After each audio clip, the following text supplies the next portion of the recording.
মিলাদুন নবী সাল্লাল্লাহু আলাইহি ওয়াসাল্লাম স্মরণে আজকের এই বরকতপূর্ণ মহিমান্বিত মুনাওয়ার মাহফিলে উপস্থিত উলামায়ে কেরাম, তুলাবায়ে ইলম, আমার দিন দরদি মুসলমান ভাই ও বন্ধুরা, সকলকে আমার অন্তরের অন্তঃস্থল থেকে জ্ঞাপন করছি মুবারক।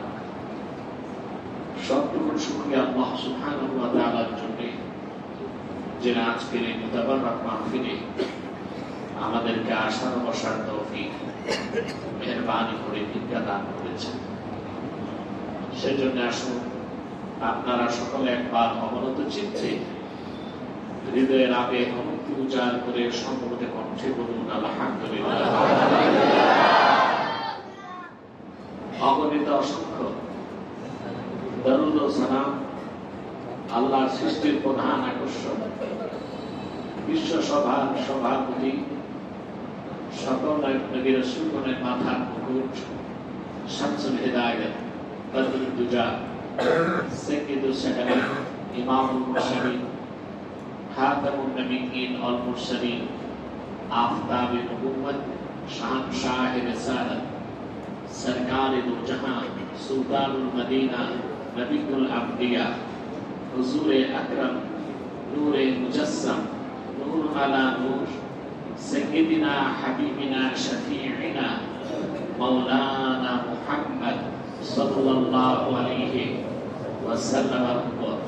আল্লাহ পাক যাকে আজ থেকে ১৩,০০০ বছর আগে প্রেরণ করেছেন সর্বশ্রেষ্ঠ সর্বশেষ নবী ও রাসূল হিসেবে, যার পরে আজ পর্যন্ত পৃথিবীতে অবশ্যই কোন প্রকার কি নবী কিংবা রাসূল অবশ্যই আসে নাই, অবশ্যই এখনো নাই, অবশ্যই কিয়ামত পর্যন্ত আসবে না। সম্মানিত সুধী, আপনারা দীর্ঘক্ষণ বক্তব্য শুনে এসেছেন, আলহামদুলিল্লাহ। বলুন আলহামদুলিল্লাহ। আপনাদের ভাগ্য সুপ্রসন্ন যে আপনারা মিলাদুন নবী সাল্লাল্লাহু আলাইহি ওয়াসাল্লাম ব্যানারে একটা মাহফিলে বসতে পেরেছেন। এটা আল্লাহর পক্ষ থেকে সীমাহীন অনুগ্রহ, দয়া আর তৌফিক দেওয়া ছাড়া আদৌ সম্ভব নয়। মুমিনগণ যত বেশি আল্লাহর হাবিব মুহাম্মদ সাল্লাল্লাহু আলাইহি ওয়াসাল্লামের প্রশংসার কথা, ওনার স্তুতি, আল্লাহর হাবিবের আজমতের কথা, রাফাতের কথা, ওনার মর্যাদার কথা, সম্মানের কথা আলোচনা করে তাদের জিহ্বা তত পবিত্র থেকে পবিত্র হয়, তাদের আত্মার সুগন্ধিময় হয়, আর তাদের মন মস্তিষ্কে আল্লাহ তাআলা জান্নাতি আবেশ তৈরি করে দেন। সুবহানাল্লাহ। রাসূল করিম সাল্লাল্লাহু আলাইহি ওয়াসাল্লামের জিকরুন নবী সাল্লাল্লাহু আলাইহি ওয়াসাল্লাম আল্লাহর হাবিবের আলোচনার চেয়ে শ্রেষ্ঠ কোন আলোচনা হতে পারে না। পারে? সুবহানাল্লাহ। বরং রাসূল করিম সাল্লাল্লাহু আলাইহি ওয়াসাল্লামের জিকিরকে আল্লাহ নিজের জিকিরের মর্যাদা দিয়েছেন। সুবহানাল্লাহ। এভাবে না, পুরুষ ও চিতকণ্ঠে বলেন সুবহানাল্লাহ। আপনারা তো রাতের বেলা বসে বক্তব্য শুনতেছেন। আজকে আমি দিনে গিয়েছিলাম মাগুরাতে, ওই যে যশোরের কাছে মাগুরা, অনেক দূরে। ঈদে মিলাদুন নবী সাল্লাল্লাহু আলাইহি ওয়াসাল্লাম উপলক্ষে মাহফিল হয়েছে। এই দুপুরে গরমেই আল্লাহ তাআলা 1050 লোক ব্যবস্থা করে দিয়েছেন।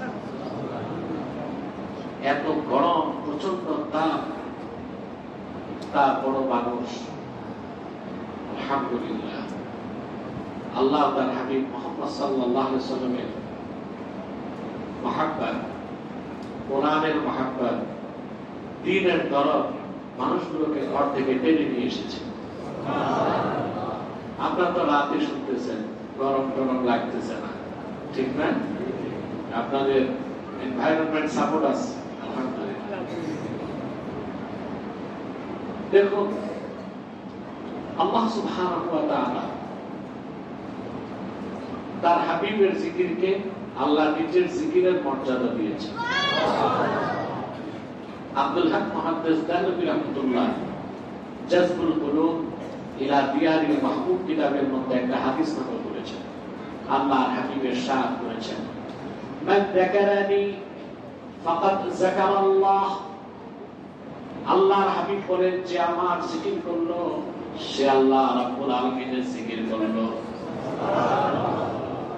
আর আল্লাহ নিজে বলেছেন, ওয়া রাফা'না লাকা যিকরাক। সুবহানাল্লাহ। মুহাম্মদ সাল্লাল্লাহু আলাইহি ওয়াসাল্লাম, আমি আপনার জিকিরকে বুলন্দ করেছি, সমুন্নত করেছি। কত উপরে আল্লাহর হাবিবের মর্যাদা, নাম কত বুলন্দ আল্লাহ করেছেন। আল্লাহর নামকে যতটুকু বুলন্দ করেছেন, আল্লাহ তার হাবিবের নামকে ততটুকু বুলন্দ করেছেন। এই আয়াতের ব্যাখ্যা করতে যে আমি দৃষ্টান্ত দিয়ে থাকি। পৃথিবীতে বিভিন্ন ধর্ম আছে, এখন অন্যান্য যত ধর্ম আছে মিথ্যাশ্রিত, বিকৃত, মানব রচিত, এই ধর্মের অনুসারী যারা, তারা যদি বলে, আমরা মনে করুন হিন্দুরা বললো আমরা আমাদের কোন দেবতার নাম উপরে উঠাবো, এখন উঠাতে যে কত্তুর যাবে হিমালয়ের চূড়ায়, এর উপর পারবে? বলেন।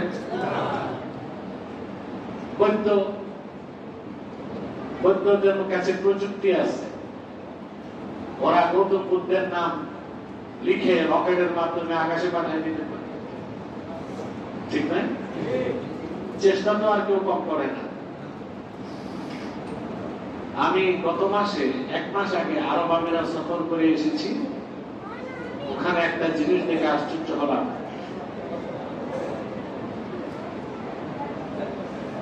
পৃথিবীর সবচেয়ে উঁচু বিল্ডিংটা দুবাইতে, জানেন তো আপনারা? দুবাইতে সবচেয়ে উঁচু বিল্ডিং, আতওয়াল হাইকাল ফিল আলাম, tallest building in the world, পৃথিবীর সবচেয়ে উঁচু বিল্ডিং 148 তলা।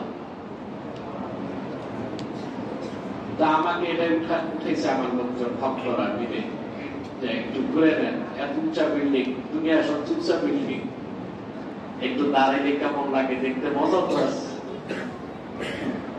আমি গেলাম, আমাকে ভিআইপি টিকিট দিয়েছে। একটা টিকিটের দাম হচ্ছে বাংলাদেশে 16,000 টাকা, শুধু উঠো আর নামো, আর কিচ্ছু না। আর ভিআইপি টিকিট ছিল একটু জুস, ফ্রুটস, এগুলো খেতে দিয়েছে। এই 148 তলা উঠতে আমার লেগেছে 77 সেকেন্ড, 1 মিনিট 70 সেকেন্ড। ঘটনা আশ্চর্য হয়ে যাবেন, আমি আগে জানলে উঠতাম না। পুরো বিল্ডিংটা স্ট্রাকচার করেছে খ্রিস্টান ইঞ্জিনিয়ার ক্রুশের উপর। কিসের উপর? ক্রুশ। ক্রুশ খ্রিস্টানদের ধর্মের প্রতীক। অর্থাৎ আমেরিকার যে ইঞ্জিনিয়ারকে দায়িত্ব দিয়েছিল, সে সুকৌশলে পুরো বিল্ডিংটার স্ট্রাকচার করতে যে তার ধর্মের প্রতীক ক্রুশকে স্ট্রাকচারের মধ্যে এনে দিয়েছে। আপনার যদি বুর্জ খলিফার পিছনের দিক তাকান, দেখবেন একটা ক্রুশ, একটা। আমি ভাবলাম এতে হইলটাকে, আমরা তো সুদা দিয়া না মারাইলাম, ঠিক কিনা? ক্রুশ বানায় হয়েছে কি? পদদলিত বললাম না, কিন্তু চেষ্টাটা কি? মুসলমানের পয়সায় কৌশলে তাদের ধর্মের প্রতীকটাকে বিল্ডিং এর মধ্যে লাগাই দিচ্ছে, স্ট্রাকচার হিসেবে নির্ধারণ করে দিয়েছে। এভাবে প্রতিটা ধর্মের লোক তার ধর্মের বিভিন্ন দিককে তুলে ধরতে চায়। মিথ্যাশ্রিত, বিকৃত, মানব রচিত ধর্মগুলোর লোকগুলো এই কাজগুলো করে।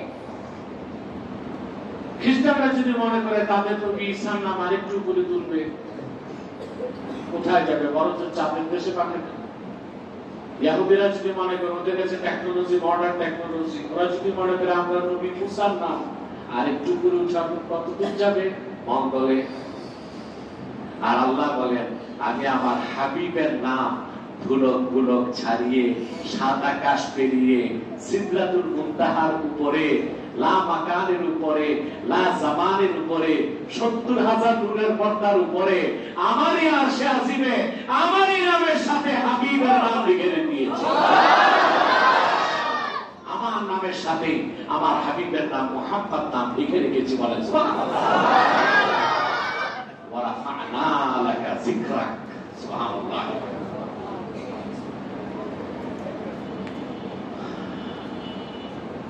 কোরআন কারীমের আয়াত যখন নাযিল হয়ে গেল, ওয়া রাফা'না লাকা যিকরাক, আল্লাহ জিবরিলকে তার হাবিবের কদমে পাঠালেন। জিবরিল সে প্রশ্ন করলেন, ইয়া মুহাম্মদ সাল্লাল্লাহু আলাইহি ওয়াসাল্লাম, আতাদরি কাইফা রাফা আল্লাহু যিকরাক? প্রিয় হাবিব, আল্লাহর হাবিব মুহাম্মদ সাল্লাল্লাহু আলাইহি ওয়াসাল্লাম, আপনি কি জানেন কেমন করে আল্লাহ আপনার জিকিরকে সমুন্নত করেছেন? আল্লাহর হাবিব জবাব দিলেন, আল্লাহু আ'লাম, আল্লাহ ভালো অবগত আছেন। আল্লাহর পক্ষ থেকে জবাব চলে আসলো, ইদা যুকিরতা মাই মুহাম্মদ সাল্লাল্লাহু আলাইহি ওয়াসাল্লাম, এই ধুলোকে জল আর স্থলে, দূর অন্তরিক্ষে, আকাশে, লৌহ কলমে, লৌহে মাহফুজে, জান্নাতে আর আমার আরশে আজিমে যখনই আমি আল্লাহর নামের জিকির হয়, সঙ্গে আপনি মুহাম্মদ সাল্লাল্লাহু আলাইহি ওয়াসাল্লামের জিকির হয়। রাসূল করিম সাল্লাল্লাহু আলাইহি ওয়াসাল্লামের আলোচনা, সুবহানাল্লাহ, এত দামি জিনিস। রাসূলুল্লাহর আলোচনা যে যত করবে, ওই উম্মতের দাম তত বাড়বে। এটা একটা পরীক্ষিত বিষয়। এটা পরীক্ষিত বিষয়। আল্লাহর হাবিবের সম্মানের কথা যে যত বলবে, তার মর্যাদা তত বাড়বে। সুবহানাল্লাহ। রবিউল আউয়াল মাসে অর্ধেকের বেশি সময় চলে গিয়েছে। আমাদের এই মাসে অন্যতম দায়িত্ব হচ্ছে আল্লাহর হাবিবের আদর্শ সুন্নাহকে আমরা আঁকড়ে ধর্ম জীবনের সকল ক্ষেত্রে এই শপথ নিতে হবে, ঠিক না? রাসূল করিম সাল্লাল্লাহু আলাইহি ওয়াসাল্লামের সিরাতের কথা, ওনার আদর্শের কথা আল্লাহ পাক নিজে সার্টিফাইড করেছেন। সুবহানাল্লাহ। পৃথিবীতে অনেক মানুষের আদর্শের কথাই বলা হয়, কিন্তু পৃথিবীতে আমার একজন নিখুঁত মানুষ আপনি দেখাতে পারবেন না যার চরিত্রের মধ্যে কোনো না কোনো খুঁত নাই। আপনি যদি পূর্বের পয়গম্বরদের কথা বলেন, তাদের চরিত্রে খুঁত ছিল না, কিন্তু অপরিপূর্ণতা ছিল। আর আল্লাহ হাবিবের সুবহান চরিত্রে খুঁত ছিল না, অপরিপূর্ণতা ছিল না। সুবহানাল্লাহ। আল্লাহ রাব্বুল আলামিন বলেন, লাকাদ কানা লাকুম ফি রাসূলিল্লাহি উসওয়াতুন হাসানাহ। বিশ্বাসীগণ, মুমিনগণ, তোমাদের জন্য নিশ্চয়ই মুহাম্মদ সাল্লাল্লাহু আলাইহি সাল্লামের মধ্যেই রয়েছে সর্বোত্তম আদর্শ। বলেন সুবহানাল্লাহ।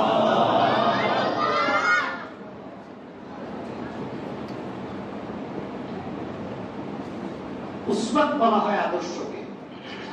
উসওয়াত অর্থ কি? এটা দুই প্রকার, উসওয়াতে হাসানা, আরেকটা হচ্ছে উসওয়াতে মাযমুমা। একটা হচ্ছে নন্দিত আদর্শ, আরেকটা হচ্ছে নিন্দিত আদর্শ। উসওয়াতের বাংলা হচ্ছে, ইমাম রাগিব তার কিতাবের মধ্যে লেখেন, উসওয়াত হচ্ছে আল হালাতুল্লাতী ইয়াকুমু আলাইহা নাস। একটা অবস্থা, একটা ব্যবস্থা, একটা অবস্থা কিংবা একটা ব্যবস্থা যার উপর মানুষ নিজেকে প্রতিষ্ঠিত করে, তাকে বলা হয় কি? আদর্শ, উসওয়াত, আদর্শ। এই আদর্শ দু রকমই হতে পারে, উত্তম আদর্শ, আবার হতে পারে মন্দ আদর্শ। পৃথিবীতে মিলিয়ন নয়, বিলিয়ন মানুষও আছে যারা মন্দ আদর্শের অনুসরণ করছে। এয়ার কন্ডিশন বন্ধ এখন চলে, মানুষ বেশি গরম এই জন্য লাগতেছে। এটা তো আরেক সমস্যা। এসির সাথে ফ্যান আর সমস্যা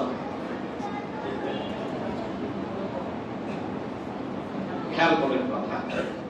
তাহলে পৃথিবীতে বিলিয়ন নয় বিলিয়ন মানুষ মত আদর্শ অনুসরণ করতেছে না?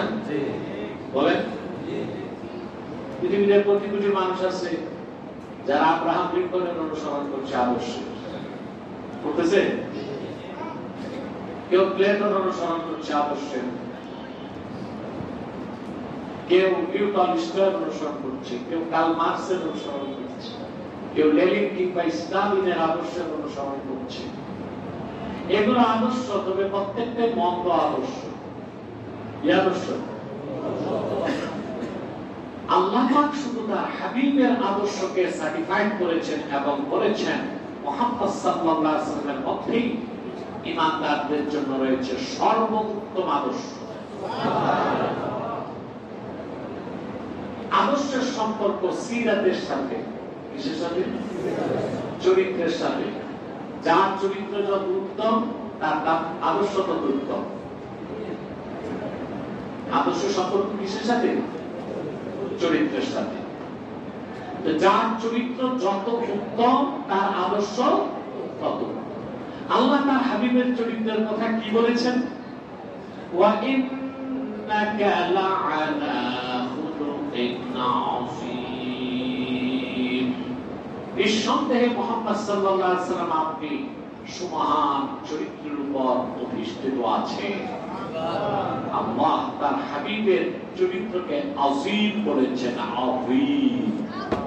অর্থাৎ আল্লাহর হাবিবের সিরাত, ওনার জীবন চরিত্র, ওনার প্রশংসা আলোচনা করে লিখার মতো কোনো কলম নাই, বলার মতো কোনো কণ্ঠ নাই, চিন্তা করার মতো কোনো মস্তিষ্ক নাই। এজন্য আল্লাহ তার হাবিবের চরিত্রকে কি বলেছেন? আযীম। সুবহানাল্লাহ।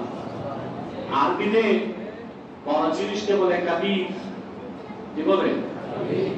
অনেক বড় হলে বলে আকবার। অনেক বড় হলে কি বলে? কিন্তু এমন বড় জিনিস যার দৈর্ঘ্য কত জানা যায় না,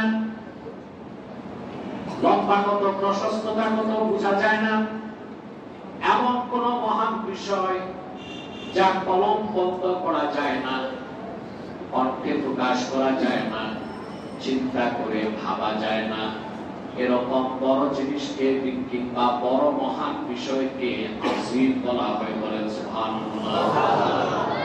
আল্লাহ তাআলা কোরআন কারীমে কোরআনকে বলেছেন আযীম, আরশকে বলেছেন আযীম, আল্লাহ নিজেকে বলেছেন আযীম, আর তার হাবিবের চরিত্রকে বলেছেন আযীম। তাহলে আল্লাহর হাবিবের সিরাত, ওনার চরিত্র, ওনার সিরাত থেকে কথা বলা, ওনার প্রশংসা, ওনার গুণগান, আল্লাহর হাবিবের মাহাত্ম্যের কথা, বরত্বের কথা বলার মতো সাধ্য কি আমাদের আছে? বলেন। কোরআনকে আল্লাহ বলেছেন আযীম, কারণ কোরআন কারীমের ব্যাখ্যা করে শেষ করা যায় না। যায়? মহাবিশ্বের চোখ বড় হচ্ছে আল্লাহ কোরআনের ব্যাপকতা, ব্যাখ্যা। সুবহানাল্লাহ। ইমাম ফখরুদ্দিন রাজি রাহমাতুল্লাহি আলাইহি তাফসীরুল কবীরের মধ্যে লেখেন, কোরআন শরীফের একটা আয়াতের তাফসীর করতে যায় তিনি, এক জায়গায় যে তার কলম বন্ধ হয়ে যায়, ইয়্যাকা না'বুদু, ইয়্যাকা না'বুদু। এটা কোন সূরাতে? কয়টা বাক্য? শব্দ কয়টা? প্রতিদিন কতবার করেন আপনারা? কম করে 40 বার।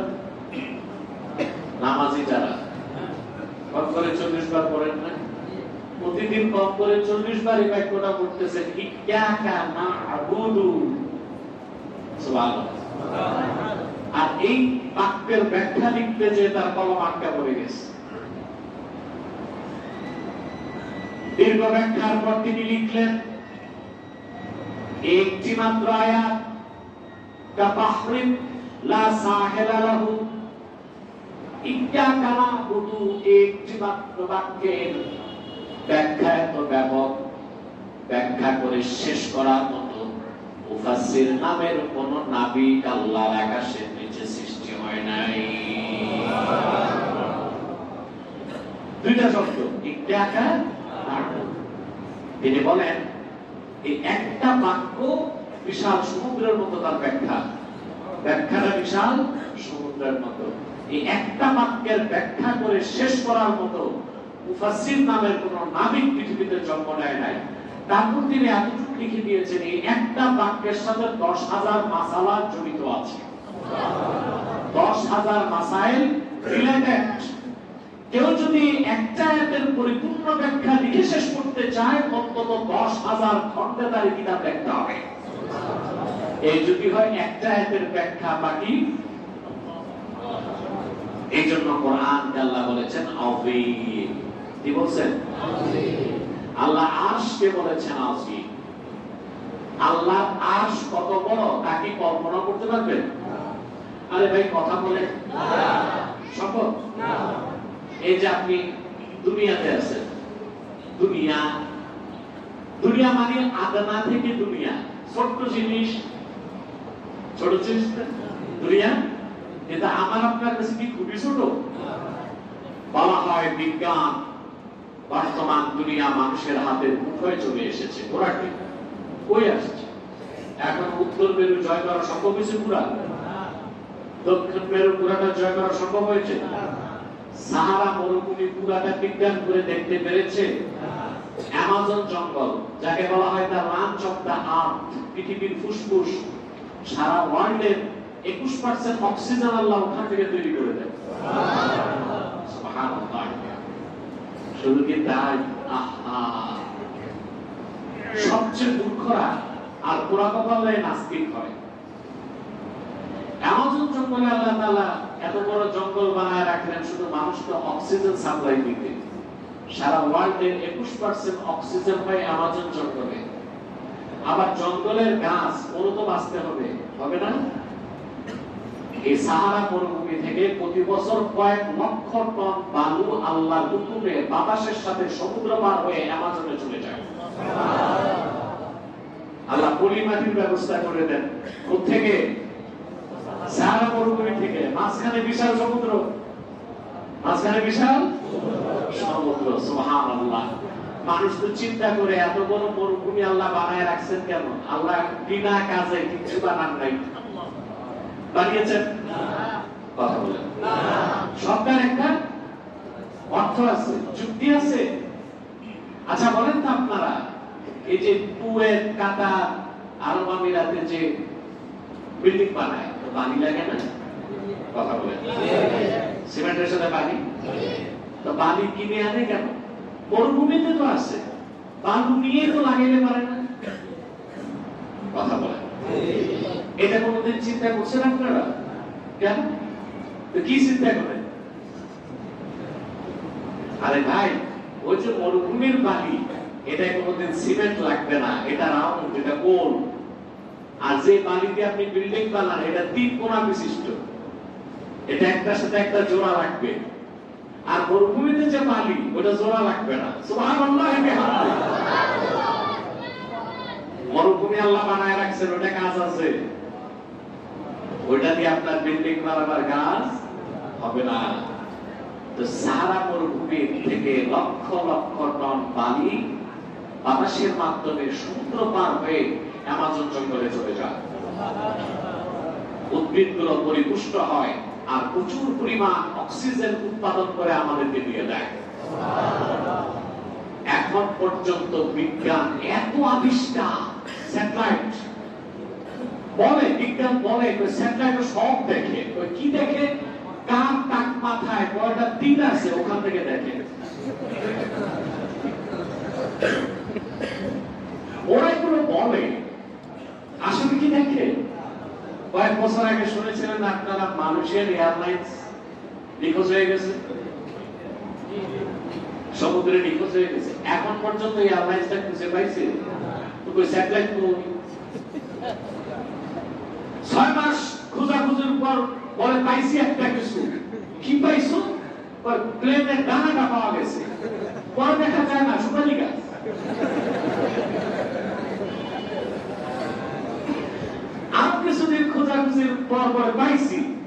কি পাইছো? ব্ল্যাক বক্স, যেটা প্লেনের তথ্যগুলো দিবে আপনাকে কিভাবে অ্যাক্সিডেন্ট হয়েছে। জায়গা দেখে না নিবেন। তোমার ঘোড়ার টিমের স্যাটেলাইট দিয়ে তো একটা প্লেন, এত বিশাল প্লেন 737 প্লেন খুঁজে পাইলাম না।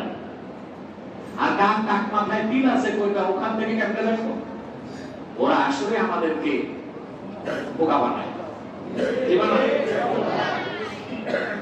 এখন পর্যন্ত বিজ্ঞানের পক্ষে আমাজন জঙ্গলের গভীরে যাওয়া সম্ভব হয়নি। আমি বুঝাতে চাইলাম পৃথিবীটা বলে ছোট্ট, হাতের মুঠে, আসলে কিচ্ছু না।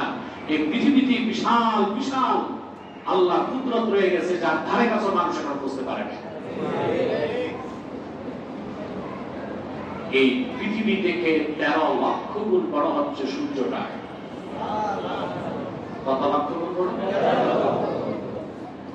আমরা যে গ্যালাক্সির সদস্য, আমাদের গ্যালাক্সিটার নাম জানেন? Milky way. Milky way. এই গ্যালাক্সিতে সূর্যের মতো 10,000 কোটি নক্ষত্র আল্লাহ বানায় রাখছে। 10,000 না, 10,000 কোটি নক্ষত্র। সূর্যের চেয়েও কয়েকশো গুণ, কয়েক হাজার গুণ, কয়েক লক্ষ গুণ বড় তারকা আছে। এরকম 10,000 কোটি নক্ষত্র আল্লাহ তাআলা একটা গ্যালাক্সি মিল্কি ওয়েতে রেখেছেন। এরকম বিলিয়ন বিলিয়ন গ্যালাক্সি তিনি তৈরি করে রেখে দিয়েছেন প্রথম আকাশের নিচে।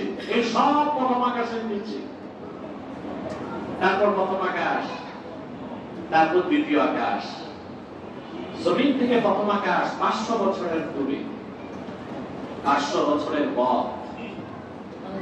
আর প্রথম আকাশ যত দূরে, প্রথম আকাশ থেকে দ্বিতীয় আকাশ তত দূরে আরো বড়, তারপর তৃতীয় আকাশ তত দূরে আরো বড়, তারপর চতুর্থ, তারপর পঞ্চম, তারপর ষষ্ঠ, তারপর সপ্তম। যত উপরে তত বড়। তারপর লামাকান, তারপর লাজামান, তারপর 70,000 নূরের পর্দা। একটা নূরের পর্দা থেকে আরেকটা নূরের পর্দা 500 বছরের দূরত্ব। তারপরে আল্লাহর আরশুল আযীম। এখন আরশে আযীম কত বড় লিখে শেষ করা যাবে? বলে চিন্তা করে আল্লাহ রাব্বুল আলামিন বলেন, ওয়াসিআ কুরসিয়ুহুস সামাওয়াতি ওয়াল আরদ। এর ব্যাখ্যায় ইবনে আব্বাস তাফসীর করেছেন, কুরসিয়ুহু আওসাউ মিনাস সামাওয়াতি ওয়াল আরদ। আল্লাহর কুরসিটা 7 আকাশ ও 7 জমিনের চেয়ে বড়। হাদিস শরীফের মধ্যে এসেছে, এত বড় কুরসি যা আমার আল্লাহর আরশে আযীমের সামনের একটা ছোট্ট জায়গায় রাখা আছে। এই কুরসিটা যদি এত বড় হয়, আমার আল্লাহর আরশে আযীম কত বড়। সেজন্য আল্লাহ আপন আরশকে বলেছেন আরশুল আযীম, কোরআনকে বলেছেন আযীম, আল্লাহ নিজেকে বলেছেন আযীম, আর আপন হাবিব মুহাম্মদ সাল্লাল্লাহু আলাইহি সাল্লামের চরিত্রকে বলেছেন আযীম। ওয়া ইন্নাকা লাআলা খুলুকিন আযীম।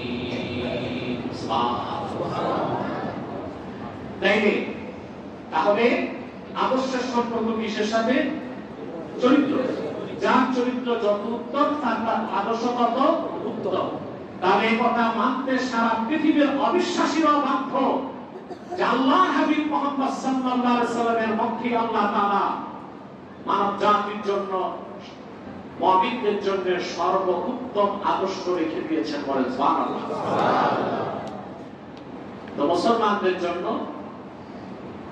কোন পছন্দের বিষয় না, অবিসম্ভাবী আবশ্যিক বিষয় হচ্ছে জীবনের সকল ক্ষেত্রে আল্লাহর হাবিব মুহাম্মদ সাল্লাল্লাহু আলাইহি ওয়াসাল্লামের আদর্শ বা উসওয়ায়ে হাসানা অনুসরণ করবে।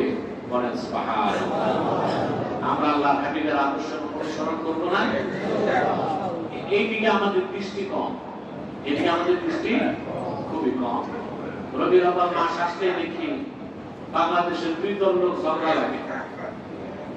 একদল বলে মিলাদুন নবী ব্যানারে মাহফিল করা যাবে না, বেদাত। সিরাতুন নবীর ব্যানারে মাহফিল করতে হবে। আরেক দল বলে সিরাতুন নবীর ব্যানারে মাহফিল করা যাবে না, শুধু মিলাদুন নবীর ব্যানারে মাহফিল করতে হবে। একদল একদলকে আবার গালি দেয়, বলে তোরা ওহাবি, আর ওরা বলে তোরা বেদাতি। ঝগড়া যদি কোন পর্যায়ে যায়, এই কিশোরগঞ্জে ঈদে মিলাদুন নবী সাল্লাল্লাহু আলাইহি ওয়াসাল্লাম ব্যানারে কিছু লোকজন জুলুস বের করেছে, আরেক দল পথভ্রষ্ট লোক যে তাদের মারছে, একজন মানুষকে হত্যা করে ফেলেছে। আরে ভাই, সিরাত যার মিলাদ তার, মিলাদ যার সিরাত তার। বরং আল্লাহ হাবিবের সিরাতের আলোচনা শুরুটাই তো আল্লাহর হাবিবের মিলাদ দিয়ে। সেজন্য আল্লাহ হাবিবের মিলাদকে যে অস্বীকার করবে, বেলা শাক সে কাফের হয়ে যাবে। এই সহজ কথাগুলো কেন বুঝতে চায় না এই জাতি? শুধু আছে ঝগড়া জাতি, মারামারি। আসুন আমরা আক্রোশ বিদ্বেষকে পরিহার করে দলিল ভিত্তিক বিষয়কে মেনে নিব। আর আমাদের রবিউল আউয়াল মাসের সবচেয়ে বড় দায়িত্ব হচ্ছে আমরা আল্লাহ হাবিব মুহাম্মদ সাল্লাল্লাহু আলাইহি ওয়াসাল্লামের রেখে যাওয়া উসওয়াত সুন্নাত এর পূর্ণ অনুসরণ করব। পারবো না ইনশাআল্লাহ? আল্লাহ বলেছেন, মুমিনরা আল্লাহ হাবিব মুহাম্মদ সাল্লাল্লাহু আলাইহি ওয়াসাল্লামের আদর্শের অনুসরণ করলে দুনিয়াতেও তারা কল্যাণ পাবে, পরকালে তারা নাজাত পাবে। আমি অতি গুরুত্বপূর্ণ কয়েকটা কথা বলেই মুনাজাতে চলে যাচ্ছি। আল্লাহ হাবিব মুহাম্মদ সাল্লাল্লাহু আলাইহি ওয়াসাল্লাম ১৩,০০০ বছর আগে যে উসওয়াত, যে আদর্শ রেখে গিয়েছেন, এই আদর্শটা এত বড়, এত মহান, এত পরিপূর্ণ, সুবহানাল্লাহ।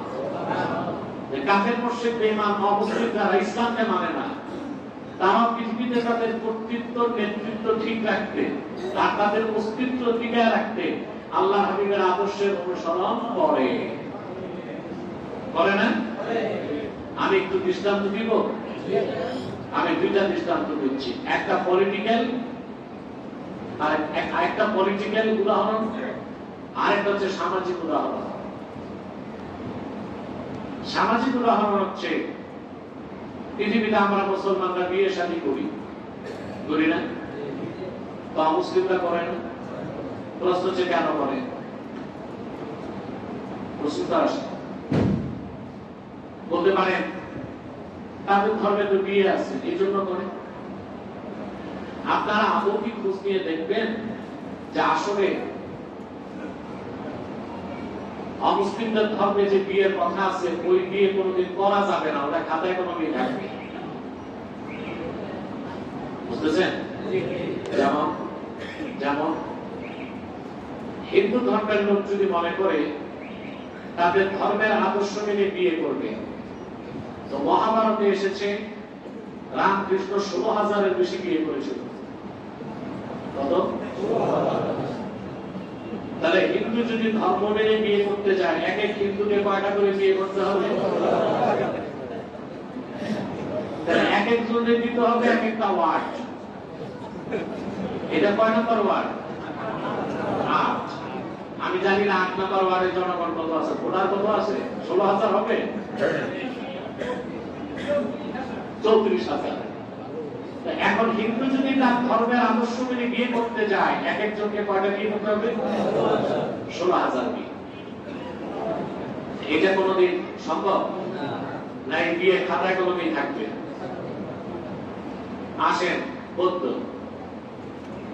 বৌদ্ধর আদর্শ মানে গৌতম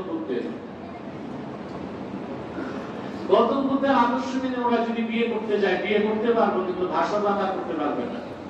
গৌতম বুদ্ধ এই কাজই করছে, বিয়ে করছে, কিন্তু বিয়ের পর পাগল ছাগল হয়ে জঙ্গলে গেছে।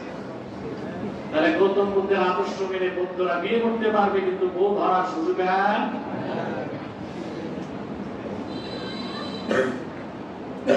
তারপর খ্রিস্টানরা নবী মানে ইসাকে, হযরত ইসাকে। এই ক্ষেত্রে আমরাও একমত, খ্রিস্টানরা একমত। ঈসা নবী বিয়ে করতে পারেন না। বিয়ে করতে ৩৩ বছর বয়সে তিনি আকাশে উঠে গেছেন। কত বছর? ইহুদিরা তাকে হত্যা করতে পারেনি, আল্লাহ তাকে আকাশে উঠায় দিয়েছেন। কিন্তু মূর্খ খ্রিস্টানরা ইহুদিদের কথা বিশ্বাস করলো যে ঈসাকে হত্যা করা হয়েছে, যেটা বাইবেলের সূত্র, দা থিওরি অফ ক্রুসিফিকেশন। এটা কুফরি মতবাদ, আমরা এটা বিশ্বাস করি না। আসলে আল্লাহ তাআলা ঈসাকে আকাশে উঠায় নিয়েছিলেন। ঈসার মতো সাদৃশ্য দিয়ে দিয়েছেন আল্লাহ এক ইহুদিকে, ওইটাকে মেরেই ইহুদিরা বলল ঈসা শেষ। আল্লাহ কয় না, যেটা মাসুদ এটা ঈসা না, এটা মিসা। ঈসা কই? আমরা আছি ঈসা দিয়া, খ্রিস্টানরা আছে মিসা দিয়া। ঠিকঠাক বুঝে পেয়েছেন? আমরা আছি ঈসা দিয়া আর ওরা আছে মিসা দিয়া। আমরা ঈসা নিয়ে আছি মানে আমরা বলি যে কিয়ামতের আগে ঈসা আকাশ থেকে নামবে। তবে তবে তবে নবী পরিচয় নয়, উম্মতে মুহাম্মদী পরিচয়। প্রাণ খুলে বলেন আলহামদুলিল্লাহ। তাহলে আমাদের সাথে খ্রিস্টানরা একটা বিষয় একমত, ঈসা নবী বিয়ে, আমরা বলি বিয়ে। খ্রিস্টানরা যদি ঈসা নবীর আদর্শ 16 আনা মানতে যায়, কোন খ্রিস্টানের কপালে বিয়ে নামে কিছু শুনবে? এবার হইল ইহুদি। ইহুদিরা নবী মানে মুসা নবীকে, আর মানে ডেভিডকে। ডেভিড মানে দাউদ আলাইহিস সালাম, যাকে তারা বলে কি ডেভিড। আরেকজনকে মানে সুলাইমান, যাকে তারা বলে সলোমন। বাইবেলে সলোমন লিখছে, কি লিখছে? সলোমন। আমরা যাকে বলি সুলাইমান আলাইহিস সালাম, তাকে খ্রিস্টানরা বাইবেলে কি লিখছে? সলোমন। ইসহাক আলাইহিস সালামের নাম তারা লিখছে জ্যাকব, কি লিখছে? হযরত ইব্রাহিমের নাম লিখছে আব্রাহাম। এভাবে নামগুলোকে তারা হিব্রু ভাষায় লিখছে। তো ওরা নবী মানে হযরত মুসাকে, দাউদকে, সুলাইমান। সুলাইমান আলাইহিস সালাম বিয়ে করছেন 300, দাউদ আলাইহিস সালাম বিয়ে করছেন 100, মুসা আলাইহিস সালাম বিয়ে করছেন 4টা। মুসা আলাইহিস সালামের বিয়ে, আবার মুসা আলাইহিস সালাম বিয়ে করেছিলেন শুআয়ব আলাইহিস সালামের মেয়ে। বিয়ের পর আবার মুসা আলাইহিস সালাম শ্বশুর বাড়িতে 8 বছর ছিলেন। কত বছর? 8 বছর। মোহর আদায় করছেন, কি আদায় করছেন? কয় বছর ছিলেন শ্বশুর বাড়িতে? আমাদের দেশে বিয়ের পর শ্বশুর বাড়িতে থাকলে বলে বলে ঘর জামাই। আমি দেখছি বাংলাদেশে ঘরের বড়দের দাম আছে 2 পয়সা, ঘর জামাই। কিন্তু মুসা পয়গম্বর ছিলেন নবী, শ্বশুর ছিল শুআয়ব, তিনিও নবী, বিষয়টা ছিল ভিন্ন। কিন্তু যদি আদর্শ মানতে যায় ইহুদিরা, তাহলে বিয়ে করতে পারবে মুসার আদর্শ মেনে, প্রত্যেককে আমার শ্বশুর বাড়িতে 8 বছর করে ঘর জামাই থাকতে হবে। আদর্শ মানলে তাই করতে হবে না? কথা বলে না। আর যদি হযরত দাউদেরটা মানতে যায়, সুলাইমানেরটা মানতে যায়, কমসে কম 100 বা 300। তাহলে দেখা যাচ্ছে ইসলামকে বাদ দিলে এমন কোন ধর্ম নাই যে ধর্মের লোক তার ধর্মের আদর্শ মেনে বিয়ে করতে পারবে। আছে শুধু আল্লাহ হাবিব 1000 বছর আগে ইরশাদ করেছেন, আন-নিকাহু মিন সুন্নতি ফামান রাগিবা আন সুন্নতি ফালাইসা মিন্নি। বিয়ে করা হচ্ছে আমার সুন্নতের মধ্যে থেকে একটা সুন্নাত। যে ব্যক্তি আমার সুন্নতকে মেনে নিল, যে আমার সুন্নত থেকে মুখ ফিরায় দিল, সে আমার উম্মত নয়। আমরা মুসলমানেরা আল্লাহর হাবিবের উম্মত হিসেবে ওনার আদর্শের অনুসরণে বিয়ে করি, ঠিক না?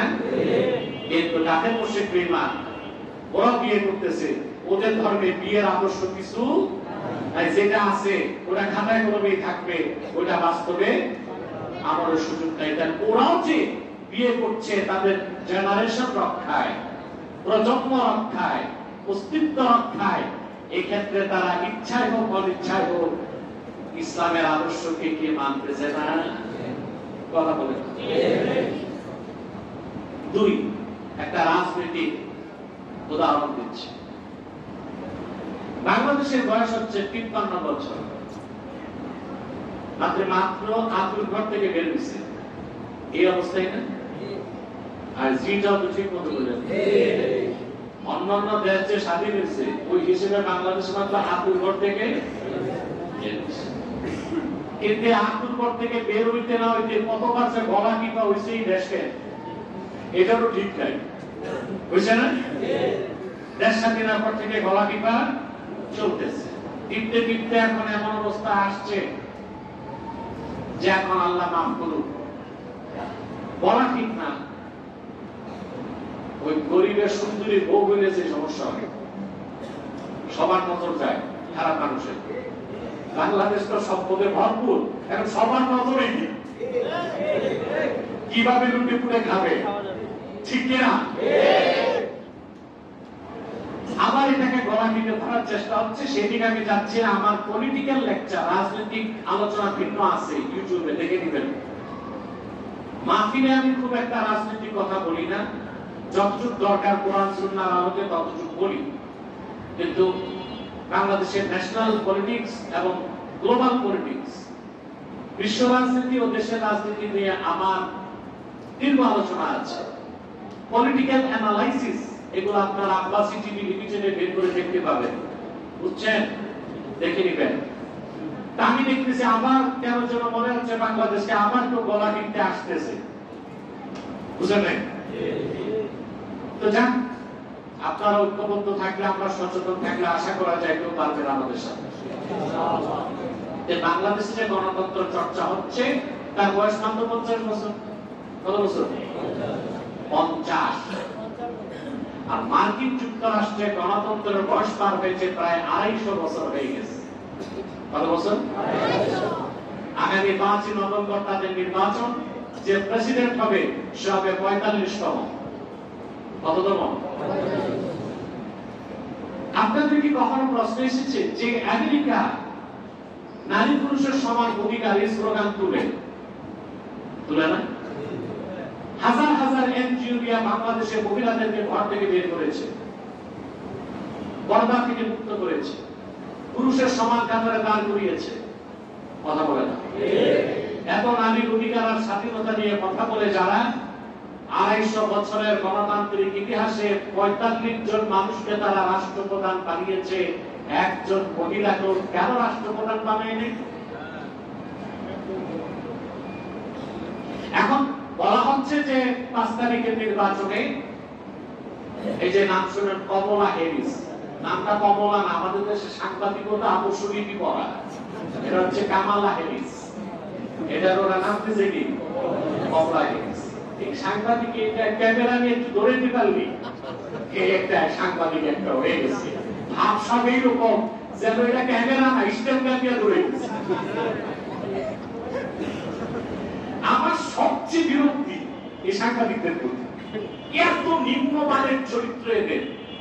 আপনি 50,000 টাকা দিবেন, সোরের নামে পৃষ্ঠার পর পৃষ্ঠা লিখবে যেটা ভালো মানুষ, ঠিক না? আমার একটা ভালো মানুষ 50,000 টাকা খাইয়া যত বদনাম আছে সব লিখে দিবে। এরা বাংলাদেশের জন্য একটা বড় অভিশাপ। তারপরে এবার ছাত্র আন্দোলনের ছাত্ররা কিছু সাংবাদিক পিটায় সোজা করছে, বাকিগুলো এই ঢং আর রূপ দেখে সোজা হয়ে গেছে। কথা আছে, মায়ের নাম বাবাজি, এর উপর কোনো দোষই নাই। এই যে এইটা পিটাপিটি, এটা হচ্ছে আপনার কি বলে, এটা কেমোথেরাপি। এটা যেটা অ্যান্টিবায়োটিকে ধরে না, ওইটা এইটা কেমোথেরাপিতে ধরে। এখন বলা হচ্ছে এই কামালা হ্যারিসকে ওরা প্রেসিডেন্ট বানাবে এবার। এখন আমার মন্তব্য কি? আমার মনে হয় না কামালা হ্যারিসকে তারা প্রেসিডেন্ট বানাবে। 250 বছরে কোন মহিলাকে তারা প্রেসিডেন্ট বানায়নি কেন, এটা তো প্রশ্ন। তার কারণ আল্লাহ হাবিব মুহাম্মদ সাল্লাল্লাহু আলাইহি ওয়াসাল্লাম ১৫০০ বছর আগে উম্মতকে সাবধান করেছেন, লান ইউফলিহা কওমুন ওয়াল্লাহু আলাইহিম ইমরা, সে জাতি কখনো সফলতা লাভ করবে না যারা তাদের নেতৃত্বে কোন নারীকে বসাবে। আল্লাহ হাবিব মুহাম্মদ সাল্লাল্লাহু আলাইহি ওয়াসাল্লাম ১৫০০ বছর আগে মানব জাতিকে সতর্ক করেছেন। সেজন্য যুক্তরাষ্ট্রে যারা থিঙ্ক ট্যাঙ্ক, যারা পলিসি মেকার, রাষ্ট্রকারে যারা চালায়, তারা ইসলামের শত্রু হওয়ার পরও আল্লাহ হাবিব মুহাম্মদ সাল্লাল্লাহু আলাইহি ওয়াসাল্লাম ১৫০০ বছর আগে যে রাজনৈতিক আদর্শ উপহার দিয়েছেন সেটা অনুসরণ করে চলছে। সেজন্য তারা কোন নারীকে তাদের রাষ্ট্রপ্রধান বানায় নাই। এজন্য বিশ্বকে তারা নেতৃত্ব দিচ্ছে। যদি আমেরিকার পতন ঘন্টা তো বেজে গেছে, এখন তো ধ্বংস হতে হবে। যদি কামালা হ্যারিসকে বানায় তাহলে মনে করবেন তাদের পতন ফাইনাল, তাদের পতন ফাইনাল। তাহলে আমি কি বুঝালাম আপনাদেরকে যে কাফের মুশরিক বেঈমানরাও আল্লাহ হাবিব মুহাম্মদ সাল্লাল্লাহু আলাইহি ওয়াসাল্লামের সুমহান আদর্শের অনুসরণ করে, পরকালীন মুক্তির জন্য নয়, এই পৃথিবীতে কল্যাণ লাভ করার জন্য। ঠিক না? তাহলে আমরা মুসলমান যারা আল্লাহ হাবিব নবী মুহাম্মদ সাল্লাল্লাহু আলাইহি ওয়াসাল্লামের পেয়ারা উম্মত দাবিদার, আমরা আল্লাহ হাবিবের উম্মত না? এর যে বড় পরিচয় আছে আমাদের? আমাদের সবচেয়ে বড় পরিচয় আমরা আল্লাহ হাবিব মুহাম্মদ সাল্লাল্লাহু আলাইহি ওয়াসাল্লামের নগণ্য উম্মত। আমরা যদি আল্লাহ হাবিব নবী মুহাম্মদ সাল্লাল্লাহু আলাইহি ওয়াসাল্লাম ১৫০০ বছর আগে যে উসওয়ায়ে হাসানা রেখে গিয়েছেন, যে সুন্নাহ রেখে গিয়েছেন, জীবনের সকল ক্ষেত্রে যদি সে আদর্শের অনুসরণ করি, বিশেষ করে সুন্নাহের অনুসরণ করি, আমরা পৃথিবীতে পাবো কল্যাণ, সমৃদ্ধি, সম্মান, পরকালে পাবো মুক্তি আর জান্নাত। আল্লাহ আমাদেরকে তৌফিক দান করুন। আল্লাহু আমিন।